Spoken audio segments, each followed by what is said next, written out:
பாஜக அழைப்பு, ஓபிஎஸ் நிராகரிப்பு. ஏன்னு தெரியுமா? இதை பற்றின முழு விவரங்களையும் தெரிஞ்சுக்க வீடியோ முழுமையா பாருங்க. உங்களுக்கு இது போன்ற அரசியல் சார்ந்த அனைத்து அப்டேட்களையும் தெரிஞ்சுக்கணும்னு நினைச்சீங்கன்னா வீடியோ லைக் பண்ணிட்டு நம்ம சேனலை சப்ஸ்கிரைப் பண்ணிக்கோங்க.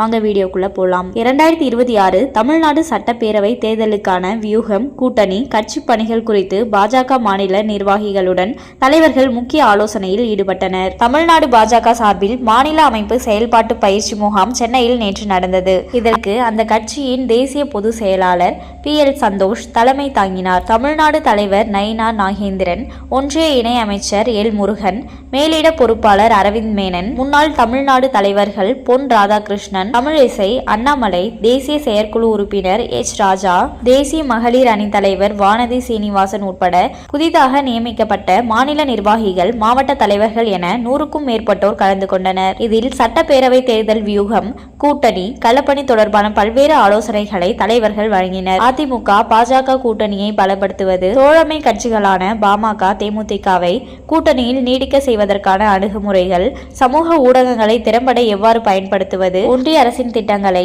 மக்களிடம் கொண்டு செல்வது உள்ளிட்ட வழிகாட்டுதல்களை வழங்கினர். மேலும் கடந்த கால கசப்புகளை மறந்து அதிமுக பாஜக கூட்டணியை வெற்றி பாதைக்கு கொண்டு செல்ல உழைக்க வேண்டும் என்று நயினார் நாகேந்திரன் தெரிவித்தார். தேசிய பொதுச் செயலாளர் PL சந்தோஷ் பேசும்போது, கூட்டணியில் இருந்து பிரிந்து சென்றவர்கள் மீண்டும் நம் கூட்டணியில் இணைவார்கள். விரைவில் தமிழ்நாடு வரும் பிரதமர் அதனை செய்து காட்டுவார் என அவர் பேசியதாக கூறப்படுகிறது.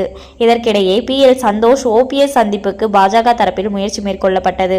இதற்காக அவருடன் பாஜகவினர் தொலைபேசியில் பேசியிருந்தனர். ஆனால் OPS தனது ஆதரவாளர்களுடன் பேசி முடிவெடுப்பதாக கூறியிருந்தார். இந்நிலையில் நேற்று அவர்களது சந்திப்பு எதுவும் நடக்கவில்லை. அதற்கு காரணம் அமித்ஷாவையும் மோடியையும் சந்திக்க நேரம் கேட்டும் கொடுக்கவில்லை என்பதால் தான் கூட்டணியிலிருந்து வெளியேறினோம்.